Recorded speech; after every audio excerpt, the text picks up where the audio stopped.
नमस्कार दोस्तों। तो आज के इस वीडियो लेक्चर में हम लोग बात करने वाले हैं क्वांटम मैकेनिक्स में हमारा जो अगला टॉपिक है वेव फंक्शन के बारे में। तो कैसे हम किसी मैटर वेव के लिए वेव फंक्शन को असाइन करते हैं और इसकी क्या इंपॉर्टेंस है और इससे हम क्या क्या कंक्लूजन निकाल सकते हैं। ठीक है, तो अगर हम लोग एक इक्वेशन लिखना चाहें, मैथमेटिकल डिस्क्रिप्शन किसका,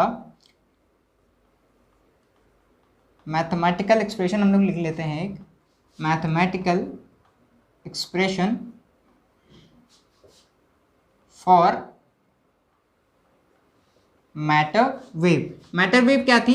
किसी पार्टिकल से एसोसिएट करते थे दे ब्रोगली हाइपोथेसिस के हिसाब से एक वेव जिसका मोमेंटम क्या था p और जिसकी वेवलेंथ होती थी लैम्डा, और उसको हम रिलेट कर सकते थे lambda is equal to h/p, h जहां पर क्या था प्लैंक्स कांस्टेंट। ठीक है, तो यहाँ पर हम एक मैथमेटिकल क्या लिख लेते हैं, इसका डिस्क्रिप्शन, और उसको हम लोग कैसे लिखेंगे, उसको रिप्रेजेंट करते हैं साई x, t से रिप्रेजेंट कर सकते हैं या साइन r, t से कर सकते हैं।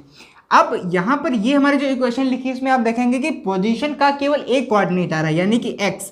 इसको हम क्या लिख सकते हैं, y, t भी लिख सकते हैं, z, t भी लिख सकते हैं, यानी कि ये तीन पॉसिबल जो वेव फंक्शन हैं ये हो सकते हैं। ठीक है, लेकिन ये तीनों जो वेव फंक्शन होंगे वो किस में होंगे, वन डायमेंशन में। ठीक है, तो वन डायमेंशन में किसी मैटर वेव के लिए हम मैथमेटिकल डिस्क्रिप्शन लिखेंगे तो उसको, उस वेव फंक्शन को हम लोग किससे लिखेंगे, साई x, t से लिखेंगे। और इस तरह के जो वेव फंक्शन होते हैं उसे हम लोग क्या बोलते हैं, स्पेशियल वेव फंक्शन।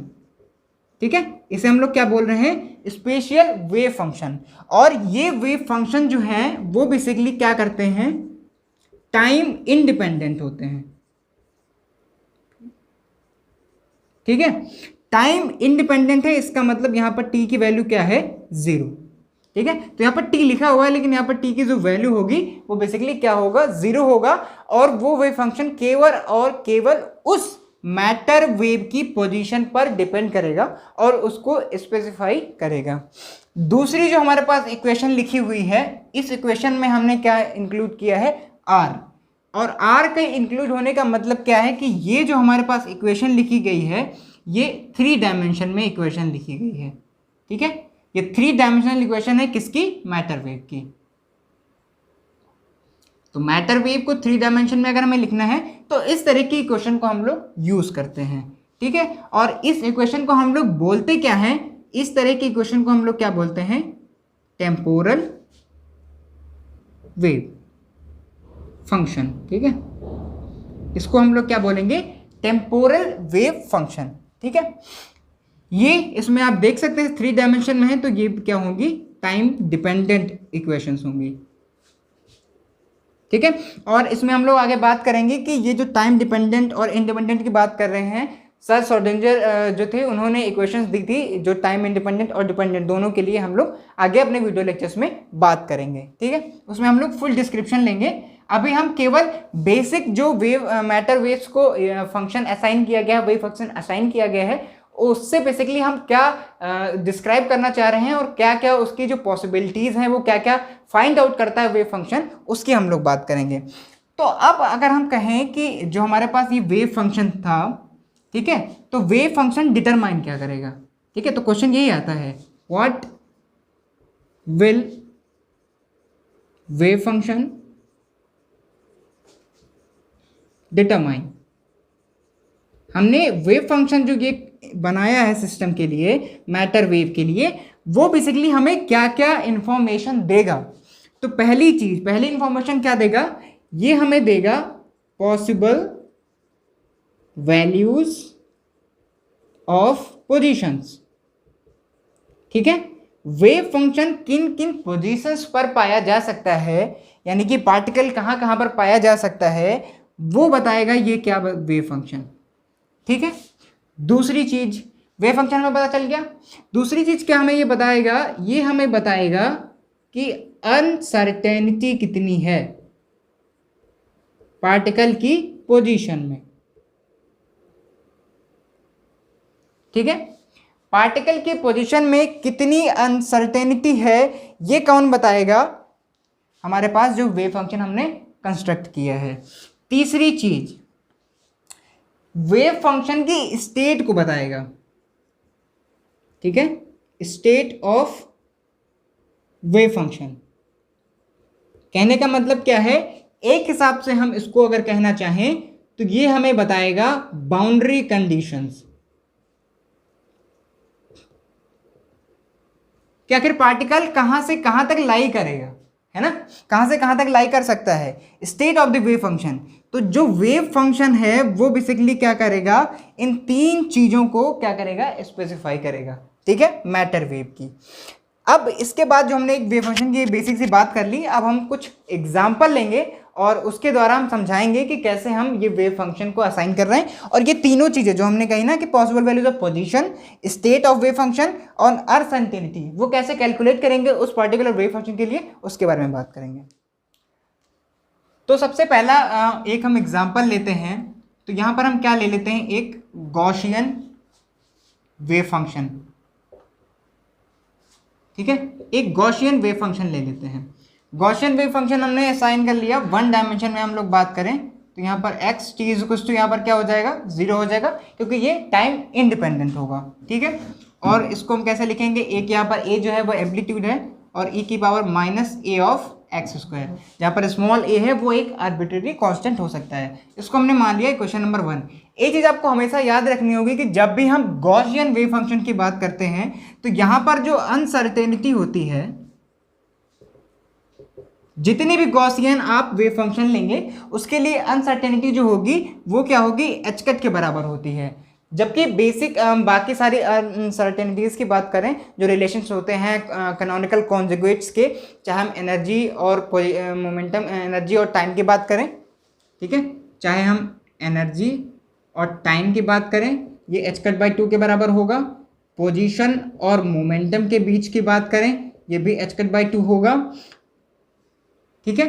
तो ये जो रिलेशंस हैं इसमें हम देखते हैं कि एच कट बाई 2 के बराबर या उससे ज़्यादा की वैल्यू हो सकती है अनसर्टेनिटी में। लेकिन जब भी हम लोग गॉसियन सरफेस की बात करेंगे तो यहाँ पर एच कट बाई 2 ना होकर के केवल एच कट होता है। तो ये आपको हमेशा याद रखना है, ठीक है। और ये अनसर्टेनिटीज़ हैं बेसिक, और इन्हें हमने क्या कहा, ये कौन से तरह के वेरिएबल्स होते हैं, ये होते हैं कैनोनिकल कॉन्जुगेट, ठीक है, कैनोनिकल कॉन्जुगेट वेरिएबल्स होते हैं। इसके बारे में हम लोग डिस्कस करने वाले हैं जब हम लोग हाइजेनबर्ग अनसर्टेनिटी प्रिंसिपल डिस्कस करेंगे, उसमें हम इन चीज़ों के बारे में अच्छे से डिस्कस करेंगे कैसे हम अनसर्टेनिटी कैलकुलेट करते हैं। लेकिन वापस आते हैं अपने फिर से अपने टॉपिक पे, जहां हम लोग बात कर रहे हैं कि यहाँ पर अनसर्टेनिटी जो होगी, जो पोजीशन या मोमेंटम या एनर्जी में या टाइम में, वो एच कट के बराबर होती है। ये आपको याद रखना है, ठीक है। यहाँ पर ऐसा कोई रिलेशन नहीं। अब हमने क्या कहा था कि वेव फंक्शन हमने असाइन कर दिया। वेव फंक्शन तीन चीज़ों को डिस्क्राइब करेगा। पहला जो हमारे पास क्या था, पहली चीज इसको बताएगा possible values of position, possible values of position, कहां से कहां तक पार्टिकल जो है वो वेरी कर सकता है मैटर वेव के केस में। तो इसका जो वेव फंक्शन हम लोग इसको ड्रॉ करते हैं वो बेसिकली किस तरह से आता है, ये कुछ इस तरह से ये वेव फंक्शन बन के आता है, ठीक है। ये हमारे पास पोजीशन वाली हो गई और ये हमारे पास एम्पलीट्यूड हो गया, ठीक है। ये हमने ग्राफ प्लॉट किया। तो यहाँ पर हम देखेंगे कि पॉसिबल वैल्यूज़ क्या हो सकती हैं। ये ग्राफ यहाँ कहीं भी जा सकता है लास्ट तक, और ये कहाँ तक जाएगा, इनफाइनाइट तक। तो यहाँ पर ये कहाँ तक जाएगा, पॉजिटिव इनफाइनाइट तक, और ये कहाँ तक जाएगा, माइनस इनफाइनाइट तक। तो इसका मतलब है पॉसिबल वैल्यूज ऑफ पोजीशन की क्या क्या हो सकती हैं, एक्स कहाँ से कहाँ तक वेरी कर सकता है, पॉजिटिव इन्फिनिटी से नेगेटिव इन्फिनिटी के बीच में ये जो पार्टिकल है वो कहीं ना कहीं वेरी कर सकता है। दूसरी चीज हमने क्या कही थी कि ये क्या बताएगा, अनसर्टेनिटी, अनसर्टेनिटी बताएगा पोजीशन में, पार्टिकल की पोजीशन में कितनी अनसर्टेनिटी होगी ये बताएगा। तो आपको हमेशा याद रखना होगा कि जब भी पार्टिकल की हम लोग बात करते हैं, टी इज इक्वल टू 0 है तो यहाँ पर पॉजिटिव इनफाइनाइट से इनफाइनाइट, अगर इसकी वैल्यू क्या आ जाए, 0 आ जाए, ठीक है। अगर इसकी वैल्यू 0 आ गई तो यहाँ पर जो अनसर्टेनिटी होगी वो क्या हो जाएगी, फाइनाइट हो जाएगी। अगर इस वेव फंक्शन की वैल्यू प्लस माइनस इनफाइनाइट पे क्या 0 के बराबर ना हो, तब इसमें अनसर्टेनिटी जो आती है वो क्या होगी, इनफाइनाइट होगी इसके पोजीशन में, ठीक है। क्योंकि टाइम का जो कोऑर्डिनेट है उसको हम लोग क्या बोलते हैं कि यहाँ पर जो स्पेशल वेव फंक्शंस होते हैं वो डिपेंड नहीं करते हैं, किस पे डिपेंड नहीं करते हैं, टाइम कोऑर्डिनेट पे, ठीक है। तो अगर ये वेव फंक्शन की वैल्यू 0 आ गई तो हमारे पास वो जो अनसर्टेनिटी होगी वो क्या आ जाएगी, फाइनाइट। और अगर वो 0 के बराबर नहीं है तो हमारे पास जो अनसर्टेनिटी होगी पोजीशन में वो कितनी आ जाएगी, फाइनाइट, ठीक है। तीसरी चीज हमने क्या कही थी कि स्टेट ऑफ पार्टिकल। अब स्टेट ऑफ पार्टिकल का मतलब क्या है, स्टेट बताने का मतलब है कि पार्टिकल के पाए जाने की सबसे ज़्यादा संभावना कहाँ है, तो यानी कि इसको हम लोग मोस्ट प्रोबेबल स्टेट भी कहते हैं, ठीक है। थर्मोडायनेमिक्स में हम लोग बात करें या स्टैटिस्टिकल मैकेनिक्स में हम लोग बात करें तो वहां पर हम लोग मोस्ट प्रोबेबल स्पीड्स की बात करते हैं ना, कि सबसे ज़्यादा पर कहाँ संभावना है वेलोसिटी के ज़्यादा होने की, या तो उसी तरह से यहाँ पे हम लोग क्या बात करते हैं, मोस्ट प्रोबेबल स्टेट, यानी पार्टिकल के पाए जाने की संभावना सबसे ज़्यादा कहाँ है। जैसा कि हम लोगों ने पहले अपने वीडियो लेक्चर में डिस्कस किया था कि सर जो बोर जो हाइपोथेसिस था, जिन्होंने बताया था कि प्रोबेबिलिटी, जिसे हम लोग क्या बोलते हैं, बॉर्न प्रोबेबिलिटी इंटरप्रिटेशन, जिसमें उन्होंने कहा था कि पार्टिकल के पाए जाने की सबसे ज़्यादा प्रोबेबिलिटी कहाँ पर होगी, जहां पर उसके पोजीशन की वैल्यू क्या होगी, सबसे कम होगी, यानी कि लोएस्ट पोजीशन पर उसके पाए जाने की प्रोबेबिलिटी सबसे ज़्यादा होगी। तो यहां पर अगर हम देखें कि ये कोऑर्डिनेट कौन सा होगा, 0, वाला, ठीक है।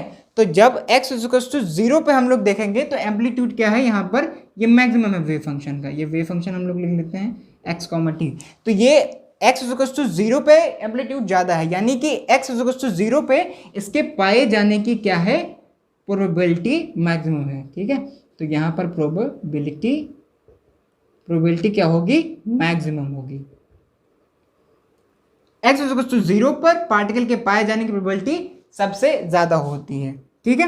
और ये किसने कहा था, ये सर बॉर्न ने कहा था, और उनका जो प्रिंसिपल था उसे हम लोग क्या बोलते हैं, बॉर्न प्रोबेबिलिटी इंटरप्रिटेशन, ठीक है। तो ये एक हमने एग्जाम्पल लेकर के बताया कि कैसे जो वेव फंक्शन है वो कैसे चीज़ों को डिटरमाइन करता है, कैसे हमारे पार्टिकल की लोकेशन को स्पेसिफाई करता है, उसकी कह सकते हैं कि प्रोबेबल स्टेट को डिफाइन करता है, उसकी रेंज बताता है कि किस रेंज में हो सकता है और कितने ज़्यादा एक्यूरेसी से हम उस पार्टिकल की लोकेशन को या उस पार्टिकल को डिस्क्राइब कर सकते हैं जब वो मोशन में हो, ठीक है। तो ये एक एग्जांपल लिया। अब एक हम लोग प्लेन वेव का भी एग्जांपल ले लेते हैं, साइन वेव का, ताकि चीज़ें आपको अच्छे से क्लियर हो जाएं। फिर उसके बाद हम लोग वेव फंक्शन एक्सेप्टेंस, जो वेव फंक्शन का एक्सेप्टेंस है उसके बारे में बात करेंगे। तो अब हम दूसरा एग्जांपल ले रहे हैं और दूसरे एग्जांपल में हम लोग किसकी बात कर रहे हैं, प्लेन वेव फंक्शन की। तो प्लेन वेव फंक्शन को जब हम रिप्रेजेंट करेंगे वन डायमेंशन इक्वेशन में, फिर से लिख लेते हैं x t यहाँ भी क्या होगा, 0 होगा, क्योंकि ये स्पेशल वेव फंक्शन है। और इसको यहाँ पर हम कैसे रिप्रेजेंट करेंगे, ए यहाँ पर इस पार्टिकल का एम्पलीट्यूड होगा और एक वेव फंक्शन हमारा आई काई एक्स, के यहाँ पर बेसिकली क्या है, प्रोपेगेशन कांस्टेंट या प्रोपेगेशन वेक्टर जिसे हम लोग बोलते हैं, सॉरी कांस्टेंट नहीं, प्रोपेगेशन वेक्टर है, वेव प्रोपेगेशन वेक्टर। इसकी वैल्यू कितनी होती है, बता देता हूँ आपको, 2π/λ। लैम्डा उस वेव की जो क्या है, वेव लेंथ है, ठीक है। तो ये प्रोपेगेशन वेक्टर होता है। आई आपको पता है ये इमेजिनरी नंबर होता है, ठीक है। तो ये एक्सपोनेंशियल टर्म लिखा हुआ है इस वेव फंक्शन का, ये बेसिकली किसको रिप्रेजेंट कर रहा है, एक साइन वेव को रिप्रेजेंट कर रहा है, ठीक है। ये जो कॉम्बिनेशन है वो किसको रिप्रेजेंट कर रहा है, एक साइन वेव को। तो साइन वेव फंक्शन हम बना लेते हैं। एक साइन वेव फंक्शन कैसा होता है, साइन वेव फंक्शन जो है वो यहां से स्टार्ट होता है ना, कुछ ऐसा होगा, आगे भी जाता होगा, इस साइड भी बना लेते हैं। ये याद रखिएगा कि ये जो चीज़ें हैं ना ये बराबर होनी चाहिए, ये दोनों साइड ऊपर और नीचे ये जो एम्पलीट्यूड्स हैं वो बराबर होने चाहिए, है ना। ये हो गया हमारा एक साइन वेव। यहाँ पर ये क्या है, ये पोजीशन होगा और ये एम्पलीट्यूड होगा, ये x = 0 वाला पॉइंट है, ठीक है।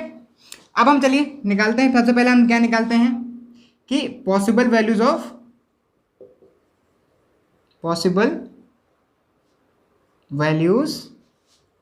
Of position. तो कहाँ से कहाँ तक जाएगा ये, कहाँ से कहाँ तक जा सकता है, ये वेव फंक्शन आगे भी जाएगा और ये चलता जाएगा, यानी कि ये कहाँ तक जा सकता है, पॉजिटिव इन्फिनिटी तक, और इधर ये कहाँ तक जा सकता है, नेगेटिव इन्फिनिटी तक। तो यहाँ पर जो x है वो कहाँ से कहाँ तक जाएगा, प्लस माइनस इन्फिनिटी तक जा सकता है। तो ये इसकी क्या हो गई, पॉसिबल वैल्यूज ऑफ पोजीशन। दूसरी चीज हम क्या निकालते हैं, दूसरी चीज हम लोग क्या निकालते थे अभी तक, मोस्ट प्रोबेबल स्टेट, ठीक है, ऑर्डर चेंज हो सकता है इसमें, निकालनी है हमें, कैलकुलेट 3 ही चीजें करनी है, ठीक है। तो most probable state, most probable state हमें डिफाइन करनी है, ठीक है। तो मोस्ट प्रोबेबल स्टेट कहाँ कैसे डिफाइन करेंगे हम लोग, मोस्ट प्रोबेबल स्टेट डिफाइन करने के लिए देखेंगे आप कि हम क्या कहते थे कि जहाँ पर लोएस्ट वैल्यू हो पोजीशन की, बॉर्न प्रोबेबिलिटी इंटरप्रिटेशन की जो उन्होंने डेफिनेशन दी थी उसके हिसाब से, जहाँ पर लोएस्ट वैल्यू होगी x की, यानी कि x जहाँ पर 0 होगा, वहाँ पर किसी भी वेव फंक्शन में जो पार्टिकल है जिसको हम वेव फंक्शन से रिप्रेजेंट कर रहे हैं, उस पार्टिकल के पाए जाने की प्रोबेबिलिटी सबसे ज़्यादा मैक्सिमम होगी। लेकिन अब यहाँ पे आप हमें बताओ कि यहाँ पर भी x की वैल्यू 0 है, यहाँ पर भी x की वैल्यू 0 है, यहाँ पर भी x की वैल्यू 0 है, यहाँ भी 0 है, यहाँ भी 0 है और यहाँ भी 0 है। अब आप हमें बता सकते हैं कि कौन सी वैल्यू हम x की चूज करेंगे, ये नहीं बता सकते। ये हम डिफाइन नहीं कर सकते कि किस लोएस्ट वैल्यू पे पार्टिकल के पाए जाने की प्रोबेबिलिटी सबसे ज़्यादा होगी। यानी कि यहाँ पर क्या है, नंबर ऑफ मैक्सिमा और नंबर ऑफ क्या है, मिनिमाज है, ठीक है।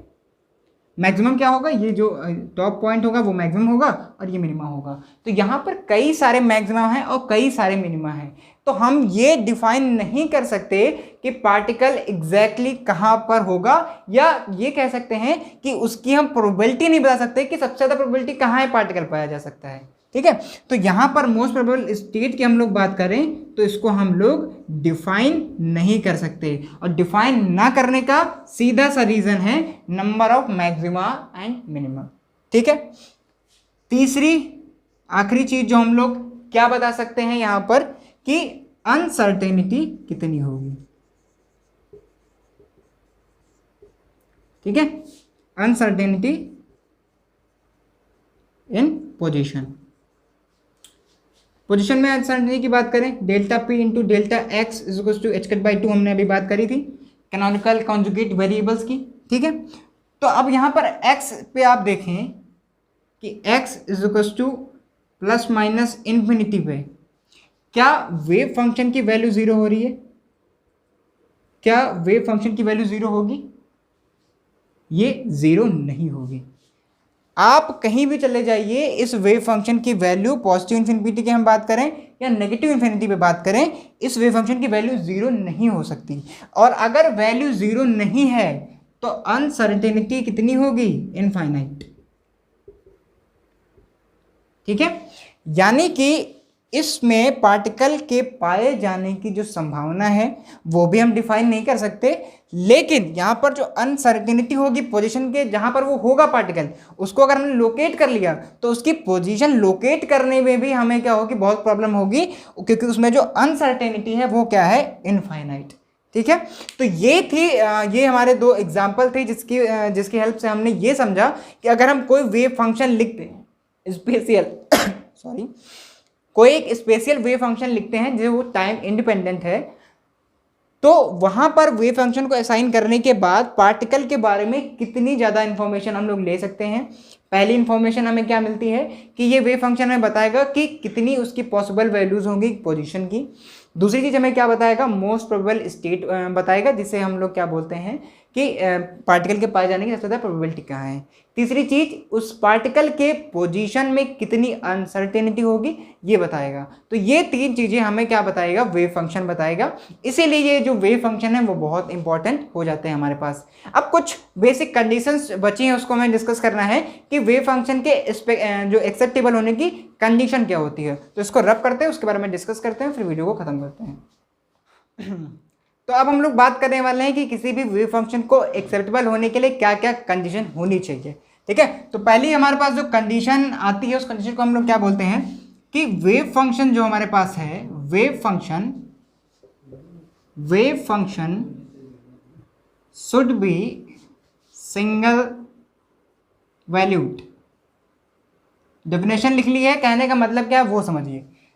कहने का मतलब ये है कि किसी एक x की किसी भी एक स्पेसिफिक पोजीशन पर, मान लीजिए कि x इज इक्वल टू, मैंने ले लिया एक इंटीजर कोई x is equal to a, तो किसी एक पोजीशन पर उसकी जो वैल्यू होनी चाहिए वो क्या, उसका जो सोल्यूशन होना चाहिए उस वेव फंक्शन का, ठीक है, सोल्यूशन शुड बी ऑल्सो 1। यानी कि किसी भी एक पॉइंट पर एक ही सोल्यूशन होना चाहिए उस वेव फंक्शन का। एक ही पॉइंट पर दो सोल्यूशन एग्जिस्ट नहीं कर सकते। अगर ये कंडीशन फॉलो हो जाएगी तो हमारा क्या होगा, वेव फंक्शन जो है वो एक्सेप्टेबल होगा, यानी कि सिंगल वैल्यूड होगा, अदरवाइज वो सिस्टम एक्सेप्टेबल नहीं होगा। दूसरी कंडीशन हमारे पास क्या आती है, दूसरी कंडीशन हमारी ये कहती है कि wave function should be continuous, ठीक है, continuous and it's derivative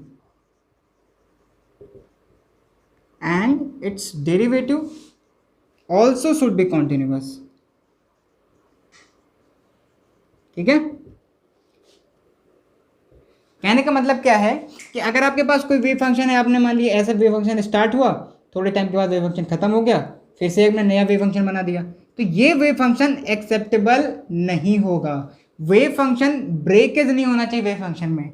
wave function का एम्पलीट्यूड डिक्रीमेंट हो रहा है, इंक्रीमेंट हो रहा है, उससे हमें फर्क नहीं पड़ेगा। हमें फर्क किससे पड़ेगा कि वेव फंक्शन जो है वो क्या होना चाहिए, कॉन्टिन्यूअस होना चाहिए, उसका ब्रेकेज नहीं होना चाहिए, ठीक है। तो वेव फंक्शन क्या होना चाहिए, कॉन्टिन्यूअस, और उसके डेरिवेटिव्स भी कॉन्टिन्यूअस होने चाहिए। तो यहाँ पर अगर हम लोग बात करें कि मान लीजिए कि डेरिवेटिव तो क्या होंगे, वो del A upon del x, यहाँ पर साई लिख लेता हूँ, ये साई हो गया, del upon del y psi del upon del z, ये भी क्या होने चाहिए, कॉन्टिन्यूअस, ठीक है। यानी कि वेव फंक्शन और वेव फंक्शन का जो डेरिवेटिव है वो दोनों क्या होने चाहिए, कॉन्टिन्यूअस, और ये दोनों कॉन्टिन्यूअस हो जाएंगे तो वेव फंक्शन क्या हो जाएगा, एक्सेप्टेबल हो जाएगा, यानी कि वो हमारे सिस्टम को डिस्क्राइब कर पाएगा अच्छे से। आखिरी कंडीशन जो है उसको हम लोग क्या बोलते हैं, इंपॉर्टेंट कंडीशन है। ये लास्ट है लेकिन ये सबसे ज़्यादा इंपॉर्टेंट कंडीशन है, ठीक है। इसको हम लोग क्या बोलते हैं, इस कंडीशन को हम लोग एक नाम देते हैं, इसे हम लोग क्या बोलते हैं, डबल डेरिवेबल, ठीक है, डबल डेरिवेबल, या इसे हम लोग क्या बोलते हैं, normalisation of wave function, normalisation of wave function. ये कहता क्या है कि वेव फंक्शन जो है वो आपका नॉर्मलाइज होना चाहिए। नॉर्मलाइज क्या होना चाहिए, इसकी हम लोग एक स्पेसिफिक वीडियो बनाएंगे जिसमें हम लोग कंडीशन की बात करेंगे कि आखिर ये कंडीशन है क्या, इसीलिए हम कह रहे हैं कि ये इंपॉर्टेंट कंडीशन है, ठीक है। लेकिन यहाँ पे आपको बेसिक बता दूं कि ये कंडीशन क्या कह रही है। ये कंडीशन ये कह रही है कि हमारा कोई भी जो वेव फंक्शन है उसका अगर हम स्पेस इंटीग्रेशन लें, यानी कि पूरे स्पेस में उसका इंटीग्रेशन करें, तो वो क्या आना चाहिए, उसका इंटीग्रेशन यूनिटी, क्योंकि पूरे स्पेस में कहीं ना कहीं पर तो पार्टिकल होगा ना। कहते हैं हम कि किसी भी पार्टिकल को हम स्पेसिफाई नहीं कर सकते क्वांटम मैकेनिक्स में, लेकिन स्पेस में कहीं ना कहीं तो ऐसा पॉइंट होगा जहां पर वो पार्टिकल क्या होगा, किसी इंस्टेंट पे सिचुएटेड होगा, ठीक है। तो अगर हम क्या करें पूरे स्पेस में, अब स्पेस कहाँ से कहाँ तक जाएगा, -∞ से इन्फिनिटी तक। वेव फंक्शन की बात करें, वेव फंक्शन को हमने x से डिनोट कर दिया, x, t dt, और इसका हम क्या कर लें, स्क्वायर। अब इस वेव फंक्शन का क्या किया हमने, स्क्वायर। तो स्क्वायर होने का मतलब क्या है, ये है प्रोबेबिलिटी, और ये किसके बराबर आनी चाहिए, यूनिटी के बराबर। तो वही तो हम कह रहे हैं कि किसी भी पार्टिकल के पाए जाने की प्रोबेबिलिटी कितनी होगी, 1। स्पेस में कहीं ना कहीं पर तो वो पार्टिकल होगा, और ये कंडीशन जो निकल के आती है इसी को हम लोग क्या बोलते हैं, नॉर्मलाइजेशन। लेकिन ये कुछ ऐसा नहीं है, ये आप घर में हैं तो आपको बना बना खाना मम्मी दे रही होंगी, तो ऐसा कुछ नहीं मिलेगा आपको अगर मम्मी बाहर चली जाएंगी तो आपको खाना बनाना पड़ेगा। तो ये कंडीशन हर बार फॉलो नहीं होती है, तो कई बार आपको इसको नॉर्मलाइज करना होगा।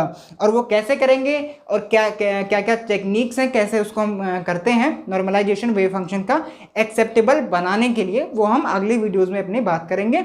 तो इस वीडियो में हमने बात करी कि वेव फंक्शन बेसिकली क्या है, कैसे वेव फंक्शन हम असाइन करते हैं। वेव फंक्शन कंडीशन असाइन करने के बाद वो क्या क्या इन्फॉर्मेशन हमें देता है। हमने 2 एग्जांपल लिए। पहले एग्जांपल हमने बात डिस्कस किया गॉसियन वेव फंक्शन के लिए, दूसरा हमने एक एग्जांपल लिया प्लेन वेव फंक्शन के लिए। उसके लिए तीनों कंडीशन हमने निकाली और उसके बाद हमने ये देखा कि वेव फंक्शन के एक्सेप्टेबल होने की कंडीशन क्या क्या होती हैं।